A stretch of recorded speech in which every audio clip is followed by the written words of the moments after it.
Shortly after taking office, President Barack Obama's Secretary of Education, Arne Duncan, acknowledged that America's public school system is broken. It's obvious the system's broken, he said. Let's admit it's broken. Let's admit it's dysfunctional. Let's do something dramatically different, and let's do it now. Let's fix the thing. Why are America's public schools failing? Why, after more than a quarter century of perpetual reform, has the nation been unable to bring real change to public education? Well, a complete answer, of course, would be very complicated. But at the heart of it lies the power of the teachers' unions, the National Education Association, the American Federation of Teachers, and their state and local affiliates. Now, I don't say this out of some sort of anti-union ideology. I say it as an objective description of reality, backed by an enormous amount of data. Union power has created insurmountable problems for effective schools. Why has this happened? Partly it's because the teachers' unions are by far the most powerful groups in American education. More than that, they're special interest groups, which means that they use their power to promote the special interests, the job interests of their members. They're just not in the business of representing the interests of children, and no one should expect them to do that.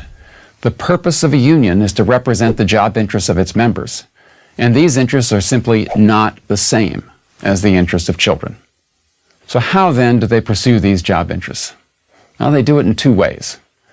The first is through collective bargaining, which takes place in local school districts. Through collective bargaining, the unions are able to win countless restrictive work rules written into binding contracts that specify how the schools must be organized.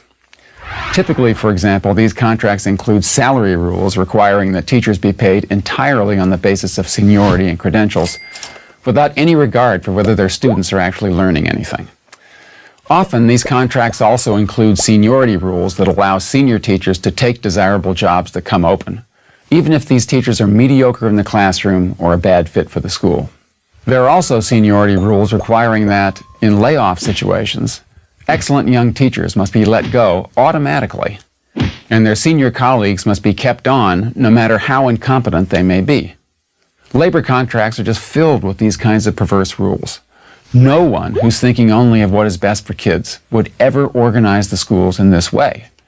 Yet this is how America's schools are actually organized. The other way teachers' unions shape the public schools is through the political process, where they simply have far more clout than any other education groups by many orders of magnitude. They have over 4 million members. They are top contributors to political campaigns. They have armies of activists in the electoral trenches. They have lobbying organizations in all 50 states, and much more. They've used this political clout to block or substantially weaken major reforms.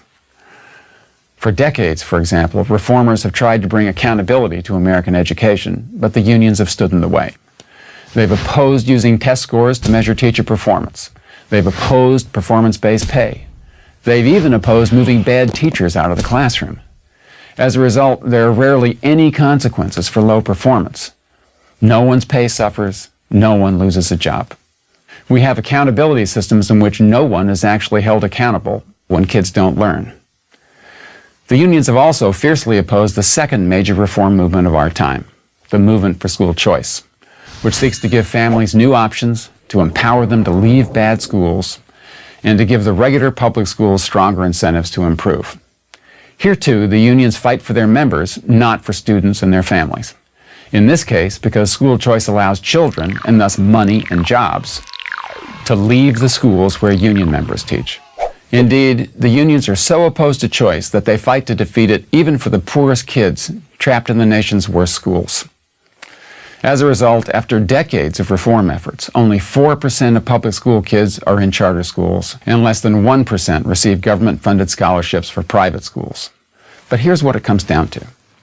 The teachers' unions have used their power from the bottom up, through collective bargaining, to burden the schools with organizations that are literally not designed to be effective. And they've used their power from the top down, through politics, to stand in the way of accountability, choice, and other major reform efforts.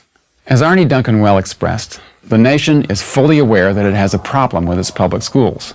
But the main reason that problem persists is that there's another problem, a more fundamental one, that prevents real change and improvement, the problem of union power.